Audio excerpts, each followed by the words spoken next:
जाता है। भगवान ने उद्धव जी को दिव्य ज्ञान का उपदेश दिया था, जो उद्धव गीता के नाम से भी प्रसिद्ध है। श्रीमद् भागवत गीता में उच्च कोटि के भगवत प्रेमी को ज्ञानी भक्त माना गया है। उनके मन में किसी भी प्रकार की कोई इच्छा नहीं होती। वे केवल भगवान के प्रेम में ही मस्त रहते हैं। ऐसे प्रेमी भक्तों में गोपियों का नाम प्रसिद्ध है। गोपियों ने अपने सुख का त्याग कर प्रियतम भगवान के सुख को ही अपना सुख माना था। ज्ञानी अर्थात प्रेमी भक्त भगवान से कुछ नहीं चाहता, इसलिए वह भगवान का सर्वश्रेष्ठ भक्त है।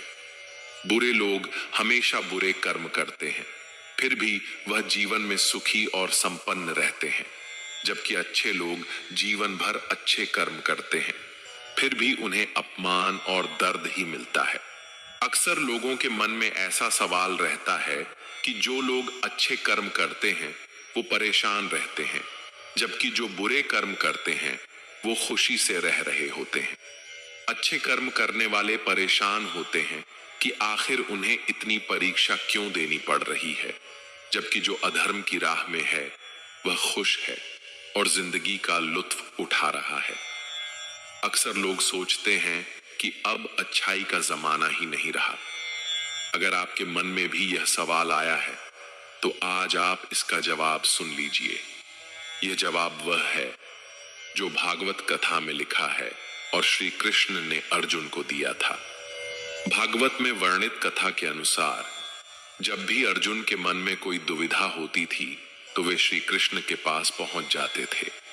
एक बार की बात है, अर्जुन ने भगवान श्री कृष्ण के समीप आकर कहा कि वह दुविधा में है और इसका जवाब वह श्री कृष्ण से चाहते हैं। श्री कृष्ण ने पूछा, क्या सवाल है?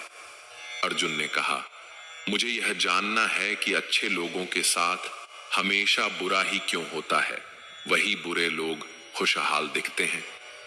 अर्जुन के मुंह से ऐसी बातें सुनकर श्री कृष्ण मुस्कुराए और कहा, मनुष्य जैसा सोचता है और महसूस करता है वैसा कुछ नहीं होता है, बल्कि अज्ञानता की वजह से वह सच्चाई नहीं समझ पाता है।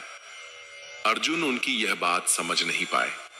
इसके बाद श्री कृष्ण ने क्या कहा वह जानते हैं।